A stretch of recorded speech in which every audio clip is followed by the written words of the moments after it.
উরুস মানে হচ্ছে কোন আল্লাহর ওলির জীবনকে স্মরণ করা। উরুস মানে কি?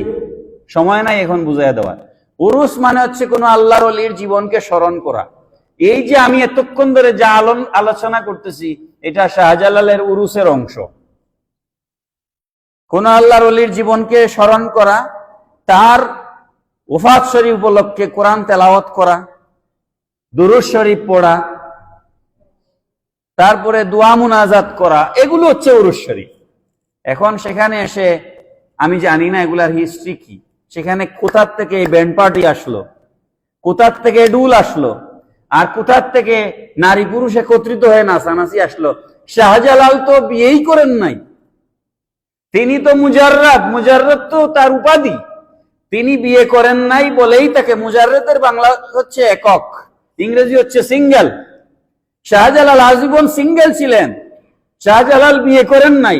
যিনি বিয়েই করেন নাই, কোন নারীর সামনে যান নাই, কোন নারীর পানি গ্রহণ করেন নাই, তার উরুস শরীফকে কেন্দ্র করে নারী পুরুষ একত্রিত হয়ে নাচানাচি করা, এটা তো শাহজালালের উরুস না।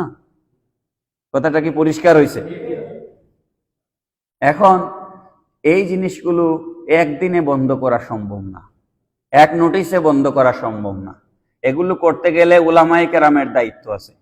উলামায়ে কেরাম মানুষকে উরুস কি এটা বুঝাবেন, শাহজালাল কি এটা বুঝাবেন, শাহজালালের মর্যাদা কি এটা বুঝাবেন।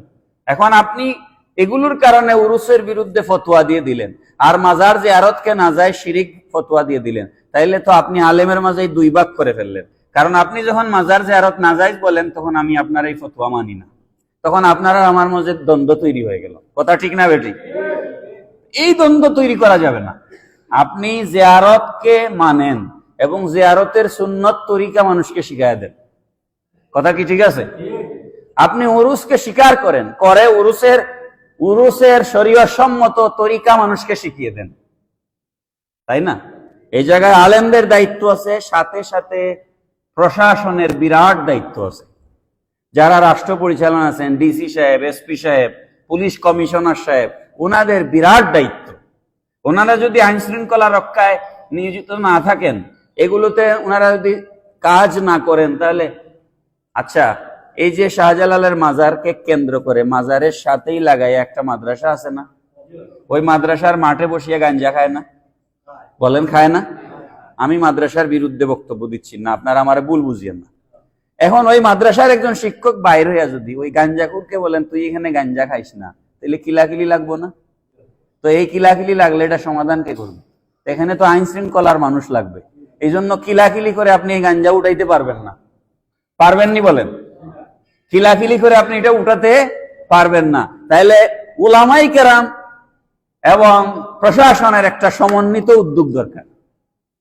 কথা কি পরিষ্কার হইল?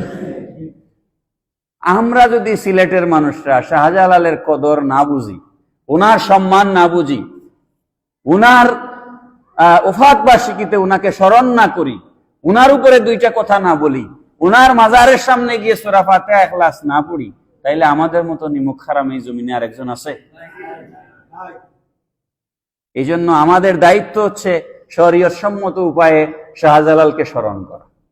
কারণ তিনি একজন, দুইজন, 1000, 2000 না, তিনি 9 লক্ষ, রেকর্ড বলে 9 লক্ষ বিধর্মীকে তিনি কলিমার দাওয়াত দিয়ে ইসলামের ছায়া তলে এনেছেন। আপনার নামের আগে শ্রী ছিল, এটা কেটে শাহজালাল আপনার নামের আগে মোহাম্মদ লাগাইছে। আপনি ধুতি পড়তেন, আপনার পূর্বপুরুষরা ধুতি পড়তো, এই ধুতি পড়ার থেকে আপনাকে পায়জামা পাঞ্জাবি পড়া শিখাইছেন শাহজালাল। সুতরাং তার অবদানকে নিমুখ হারামের মতো অস্বীকার করবেন না। আল্লাহ পাক এই মহান মনীষীর রুহানি ফয়জাত আমাদেরকে নসিব করুন। সবাই পড়ি আমিন। তা আমরা আলাদাভাবে কোনো মাহফিল করছি না। আজকে আমরা তো প্রতিদিনই জুমার নামাজের পড়ে মিলাদ শরীফ পড়ি। তো আজকের মিলাদ শরীফের সওয়াব রেসানি শাহজালালের উরুস শরীফ উপলক্ষে হবে ইনশাআল্লাহ। ওমা আলাইনা ইল্লাল বালাগ। আসসালামু আলাইকুম ওয়া রাহমাতুল্লাহ। বেশি কথা বললাম, মাফ করবেন, সুন্নত পড়ে নিন।